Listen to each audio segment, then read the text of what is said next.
कहानी की शुरुआत में हम साइबेरिया की एक जेल को देखते हैं जहां ढेर सारे जर्मन सोल्जर्स को लाइन से खड़ा कर दिया गया था। दरअसल वर्ल्ड वॉर 2 के खत्म होने के बाद रशिया ने बहुत से जर्मन सोल्जर्स को कैदी बना लिया था और उनसे कोयले की खानों में दिन रात काम करवाने लगे। हालांकि इस जेल की सिक्योरिटी काफी कम थी, लेकिन इसके बावजूद भी कोई इस जेल से भागने की कोशिश नहीं करता था क्योंकि इस जेल के चारों तरफ बर्फ ही बर्फ थी और ये जेल किसी भी इंसानी बस्ती से पूरे 14,000 किलोमीटर दूर थी। इसलिए अगर कोई कैदी इस जेल से भाग भी गया तो साइबेरिया की जमा देने वाली सर्दी में उसकी मौत पक्की थी। ये जेल चारों तरफ हजारों किलोमीटर दूर फैली हुई बर्फ के बीच में बनाई गई थी, इसीलिए कोई भी कैदी यहाँ से भागने का सोच भी नहीं सकता था। लेकिन इन कैदियों में एक कैदी ऐसा भी था जो बहुत ही शार्प माइंड था और वो इस जेल से भागकर अपनी बीवी और बेटी के पास जाना चाहता था। इस कैदी का नाम क्लेमन फॉयरल था, जिसे इस जेल में पूरे 25 साल की सजा काटनी थी और क्लेमन ऐसा बिल्कुल भी नहीं चाहता था कि उसकी आधी जिंदगी इसी जेल में बीत जाए। क्लेमन किसी भी हालत में इस जेल से भागना चाहता था। लकीली एक दिन क्लेमन को भागने का मौका मिल गया और वो एक कोयला ले जाने वाली मालगाड़ी में बैठकर इस जेल से भाग निकला। अब जेल के बाहर जब उसने खुले आसमान में सितारों को देखा तो वो खुशी से झूम उठा, लेकिन ये खुशी कुछ ही देर की मेहमान थी। थोड़ी दूर चलने के बाद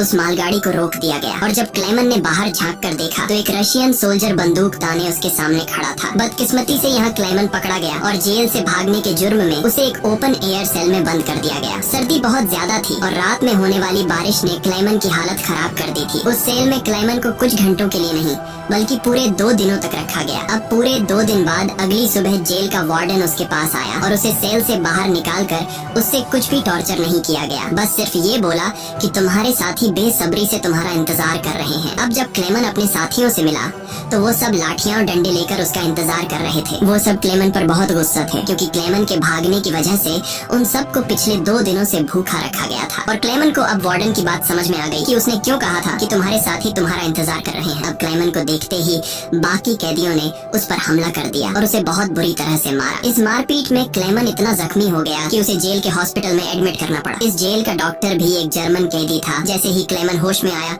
उसने डॉक्टर से कहा कि मैं एक बार फिर से जेल से भागना चाहता हूँ और मुझे आपकी मदद चाहिए। डॉक्टर क्लेमन की बहादुरी देखकर हैरान रह गया कि ये इतना सब कुछ झेलने के बाद भी हार मानने को तैयार नहीं। डॉक्टर ने उसे समझाया कि इस जेल से जिंदा भाग पाना नामुमकिन है और अगर तुम यहाँ से भाग भी गए तो बाहर की जमा देने वाली सर्दी में मर जाओगे। लेकिन हकीकत ये भी है कि अगर तुम यहाँ से नहीं भागे तब भी तुम्हारी मौत पक्की है, क्योंकि जिन कोयले की खानों में तुम काम करते हो वहाँ कार्बन की मात्रा बहुत ज्यादा है जो हवा के जरिए तुम्हारे शरीर में जाता है और उससे कैंसर जैसी खतरनाक बीमारियां होती हैं। इसलिए डॉक्टर ने क्लेमन से कहा कि तुम्हें एक आखिरी बार इस जेल से भागने की कोशिश जरूर करनी चाहिए। उसके बाद डॉक्टर ने अपने सारे गर्म कपड़े, जूते और जरूरत का सारा सामान निकालकर क्लेमन को दे दिया और उसे ये भी बताया कि रशियन सोल्जर्स अपना खाना रेलवे लाइंस के पास छुपा कर रखते हैं। इसके साथ ही उसने क्लेमन को एक बंदूक भी दी ताकि वो अपनी हिफाजत कर सके। दरअसल डॉक्टर ने ये सारा सामान इसलिए पहले से इकट्ठा किया हुआ था क्योंकि वह खुद भी इस जेल से भागना चाहता था, मगर 1 हफ्ते पहले उसे पता चला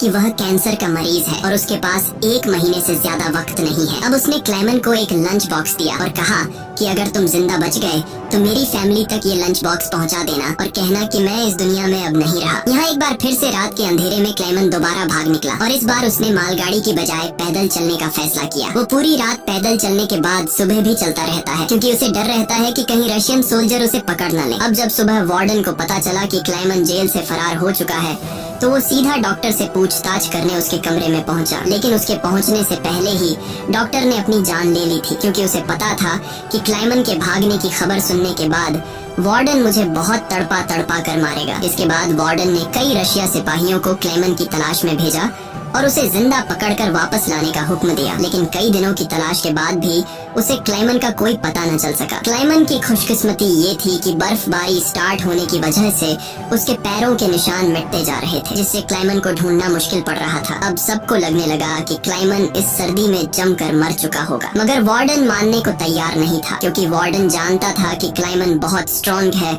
और वो इतनी आसानी से हार नहीं मानेगा। इसलिए उसने तलाश जारी रखने का हुक्म दिया। वहीं दूसरी तरफ हम क्लेमन को देखते हैं जो पूरे जोश के साथ बर्फीले तूफान को पार करते हुए आगे बढ़ रहा था। जेल से भागने के 9 दिन बाद उसे अचानक कुत्तों के भौंकने की आवाज सुनाई दी और जैसे ही वो पीछे मुड़ा उसने एक स्लेज को अपनी तरफ आते देखा। उससे पहले कि वो भागता वो स्लेज उसके पास आ गई और उस पर चढ़ती हुई आगे निकल गई। तभी क्लेमन की आंख खुल गई और उसे पता चला कि वो सिर्फ सपना देख रहा था। दरअसल क्लेमन पिछले 9 दिनों से पैदल चल रहा था और अब उसका खाना भी खत्म हो चुका था। भूख और थकान की वजह से उसका आगे बढ़ना मुश्किल हो गया था, लेकिन इसके बावजूद क्लेमन ने हार नहीं मानी और जैसे तैसे चलता रहा। कुछ दिनों के बाद उसका जिस्म भी जवाब दे गया और वो भूख से बेहोश हो गया। अब कुछ घंटों बाद जब उसे होश आया, उसने अपने आसपास एक अजीब सी आवाज सुनी। तभी उसने एक सील को देखा और ये देखते ही उसकी आंखें चमक उठी। उसने फौरन अपनी बंदूक निकाली और पूरी ताकत के साथ निशाना लगाने की कोशिश की, लेकिन थकान और कमजोरी की वजह से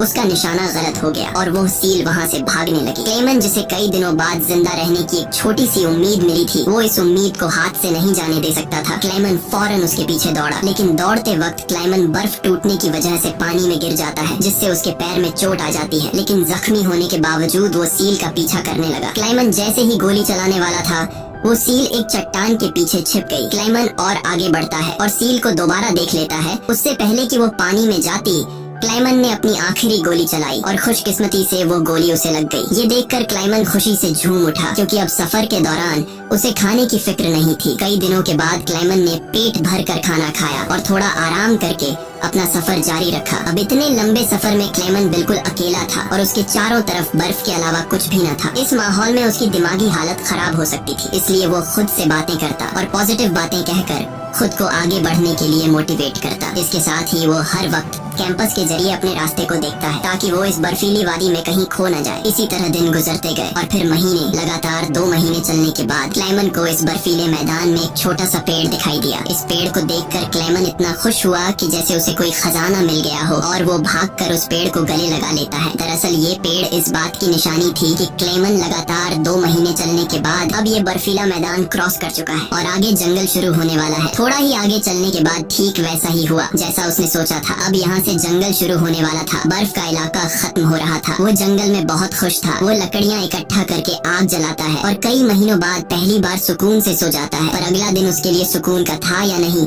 ये कोई नहीं जानता। दूसरी तरफ हम वार्डन को देखते हैं, जो अब भी क्लेमन की तलाश में था और उसने अपनी सर्च पार्टी को हुक्म दिया कि वो 500 किलोमीटर के दायरे में क्लेमन की तलाश करे। वहीं क्लेमन एक जंगल से होता हुआ आगे बढ़ रहा था कि अचानक वहाँ एक बर्फीला तूफान आ गया। ये तूफान इतना तेज था कि बड़े बड़े पेड़ भी जमीन से उखड़कर गिरने लगे। क्लेमन जैसे ही आगे बढ़ने की कोशिश करता है, एक बड़ा सा पेड़ सीधा उस पर गिर जाता है। क्लेमन की किस्मत अच्छी थी कि शाम में 2 आदमी यहाँ से गुजरे जो सोने की तलाश में थे।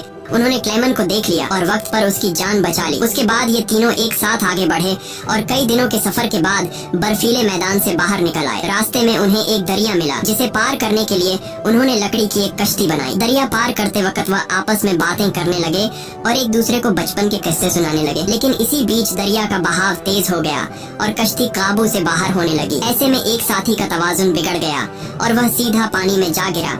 उसे तैरना नहीं आता था, वह डूबने लगा। ये देखकर क्लेमन ने पानी में छलांग लगा दी और किसी तरह उस आदमी को किनारे तक लाकर उसकी जान बचाई। दूसरी तरफ उनका दूसरा साथी उन दोनों को डूबने के लिए छोड़ देता है और अकेला आगे बढ़ गया। उसका दूसरा साथी बहुत ही लालची था। उसे लगा कि वो दोनों मर गए होंगे और लालच के चलते उसने अपने दोस्त का सोना भी खुद के पास रख दिया। थोड़ी देर बाद जब क्लेमन और दूसरा आदमी टेंट तक पहुँचे तो उस आदमी को अपने दोस्त पर बहुत गुस्सा आया और उसने उसे गोली मारकर उसकी जान ली। उसके बाद क्लेमन और वह आदमी ने सामान उठाया और सफर जारी रखा। वे दोनों कई महीनों तक इसी उम्मीद पर चलते रहे कि कोई इंसानी आबादी उन्हें मिल जाए। लेकिन दोबारा सर्दियों का मौसम आ गया और हर तरफ के जंगलात बर्फ की सफेद चादर में छुप गए। उस आदमी ने जो सामान उठाया था वह काफी भारी था, इसलिए उसे बर्फ में चलने में मुश्किल हो रही थी। ये देखकर क्लेमन ने उसका बोझ हल्का करने की कोशिश की और कहा कि कुछ देर के लिए अपना सामान मुझे दे दो। लेकिन यहाँ उस आदमी को शक हुआ कि शायद क्लेमन भी उसका सोना चुराना चाहता है, इसलिए उसने क्लेमन पर हमला करके उसे नीचे धकेल देता है, जिससे क्लेमन बेहोश हो जाता है। थोड़ी देर बाद क्लेमन को होश आया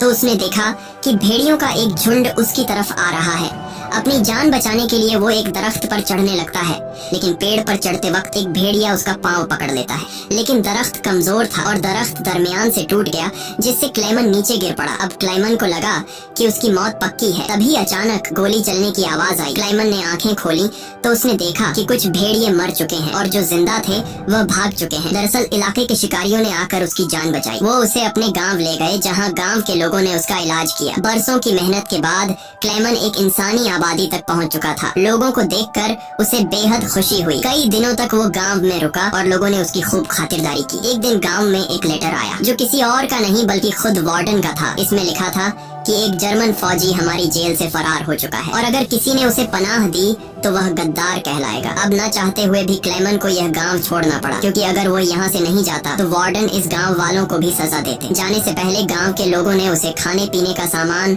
और एक शिकारी कुत्ता दे देते हैं। इस लंबे सफर में अब क्लेमन का एक साथी भी बन गया है, इसलिए अब उसे अकेलापन महसूस नहीं हो रहा था। वे दोनों कई दिनों तक चलते रहे। रास्ते में उन्हें एक लकड़ी की फैक्ट्री नजर आई और कुत्ता खाने की तलाश में उसकी तरफ दौड़ा। अब क्लेमन अपने कुत्ते को बचाने के लिए मिल के अंदर गया। वहाँ वर्करों ने क्लेमन को पहचान लिया और उसे मालिक के पास ले गए। वहाँ जाकर क्लेमन ने मालिक को अपनी पूरी कहानी सुनाई, जिससे सबको क्लेमन पर तरस आया। उन्होंने उसे खाना खिलाया और जर्मनी जाने वाली ट्रेन में बिठा दिया। क्लेमन खुश था कि वह जल्द अपने घर पहुँच जाएगा, लेकिन वो नहीं जानता था कि मिल के मालिक ने उसकी खबर वार्डन को दे दी है। अब वार्डन अपने सिपाहियों के साथ स्टेशन पर उसका इंतजार कर रहा था, लेकिन स्टेशन पहुँचने से पहले क्लेमन ने दूर से रशियन सोल्जर्स को देख लिया और मौका मिलते ही ट्रेन से कूदकर भाग निकला। मगर बदकिस्मती से रशियन सिपाहियों ने उसे देख लिया और उसका पीछा करने लगे। क्लेमन ने जल्दी से पटरियां पार की, लेकिन अचानक न जाने वार्डन कहां से सामने आ गया। ये देखकर क्लेमन का दिल घबरा गया, क्योंकि अब उसे लगा कि उसकी बरसों की मेहनत जाया हो गई। अब इससे पहले कि वार्डन उसे गिरफ्तार करता, क्लेमन के कुत्ते ने वार्डन पर हमला करके उसे काट लिया और यूं एक बार फिर से क्लेमन को भागने का मौका मिल गया और वह पूरी जान लगाकर यहाँ से भागने लगा। लेकिन तभी उसे गोली चलने की आवाज आई और जब उसने पीछे मुड़कर देखा तो उसने अपने कुत्ते को मरा हुआ देखा। ये देखकर क्लेमन को काफी दुख हुआ, लेकिन इसके बावजूद भी वो रुका नहीं और अपनी पूरी ताकत से आगे बढ़ता रहा। उसके बाद वो पुल के ऊपर चढ़ा और नीचे से गुजर रही ट्रेन के ऊपर कूदकर वहाँ से भाग निकला और कुछ इस तरह से वो वार्डन के हाथों से फिर बच निकला। अब ऐसे ही दिन गुजरते गए और क्लेमन आहिस्ता आहिस्ता इस सफर में आगे बढ़ता रहा। देखते ही देखते साल 1952 आ गया और अब क्लेमन को जेल से भागे हुए पूरे 7 साल हो चुके थे। वो उस वक्त सेंट्रल एशिया में था और एक गाँव के मेले में इधर उधर भटक रहा था। उस मेले में उसने खाने पीने की अलग अलग चीजें देखी। खाने को तो उसका मन कर रहा था, लेकिन उसके पास पैसे नहीं थे, इसलिए वो दिल पर पत्थर रखकर आगे बढ़ गया। तभी उसकी नजर 2 लड़कियों पर पड़ी जो मेले में पैनकेक्स बेच रही थी। क्लेमन ये पैनकेक तो खाना चाहता था, लेकिन उस बेचारे की जेब में 1 पाई तक नहीं थी, इसलिए वो मायूस होकर आगे चलने लगा। पर तभी उनमें से एक लड़की को उस पर तरस आ गया और उसने पैनकेक का एक हिस्सा तोड़कर क्लेमन को दे दिया। पहले तो क्लेमन को थोड़ा अजीब लगा, फिर उसने लड़कियों का शुक्रिया अदा करते हुए वो पैनकेक खा लिया। अब इस मेले में एक ज्यूइश आदमी भी था जिसने ये सब कुछ देख लिया था। उसके बाद क्लेमन एक चर्च में गया और ये आदमी भी उसका पीछा करते हुए चर्च में आ पहुंचा। दरअसल ये आदमी भी किसी जमाने में एक कैदी हुआ करता था, इसलिए उसने क्लेमन को पुलिस के हवाले नहीं किया और उसकी मदद करने की कोशिश की। उसके बाद वो क्लेमन को लेकर अपने घर गया, जहाँ क्लेमन ने कई साल बाद शेव की और अपने पुराने हुलिये में वापस आया। फिर उस आदमी ने क्लेमन को एक नया पासपोर्ट दिया ताकि वो रशिया के बॉर्डर को क्रॉस करके जर्मनी पहुँच सके। क्लेमन उस आदमी से बहुत खुश हुआ। जाने से पहले क्लेमन ने उसका शुक्रिया अदा किया और रशिया और जर्मनी की बॉर्डर की तरफ निकल पड़ा। कुछ हफ्ते बाद क्लेमन रशिया के बॉर्डर तक पहुँच गया और वहाँ मौजूद रशियन सिपाही को अपना पासपोर्ट दिखाया। यहाँ क्लेमन को ये डर था कि कहीं वो सिपाही उसे पहचान न ले या उसका जाली पासपोर्ट पकड़ा न जाए, लेकिन खुशकिस्मती से ऐसा कुछ नहीं हुआ और सिपाही ने क्लेमन को बॉर्डर पार करने की इजाजत दे दी। अब ये देखकर क्लेमन को इतनी खुशी हुई कि वो चाहकर भी अपनी हंसी नहीं रोक पाया। अब फाइनली वो उस पुल पर आ गया, जिसे पार करते ही वो अपने मुल्क जर्मनी में पहुंच जाएगा। पर जैसे ही वो आधे रास्ते तक पहुंचा, उसकी आंखों पर एक तेज रोशनी पड़ी और जब उसने आंखें खोली तो उसने वार्डन को अपने सामने पाया। अब जब क्लेमन ने पीछे मुड़कर देखा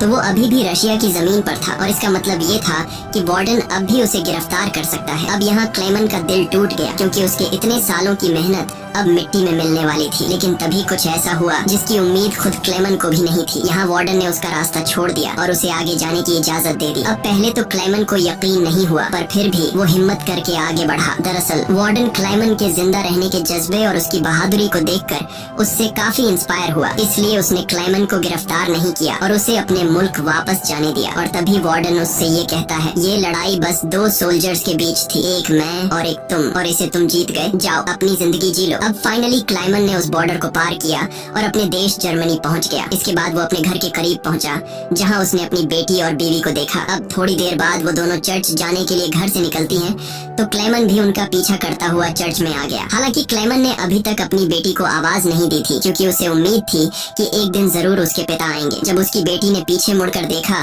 तो उसने अपने पिता को पहचान लिया और दौड़कर अपने पिता को गले से लगा लिया। अब इतने सालों बाद क्लेमन को जिंदा देखकर उसकी वाइफ की खुशी का तो कोई कोई ठिकाना नहीं था। फाइनली उन तीनों ने एक दूसरे को गले लगाया और इसी के साथ सच्ची कहानी पर बनाई गई ये फिल्म यहाँ पर खत्म हो गई। उम्मीद है आपको आज की कहानी पसंद आई हो। अगर आपको ये वीडियो अच्छी लगी हो तो इसे लाइक कर देना और चैनल को सब्सक्राइब कर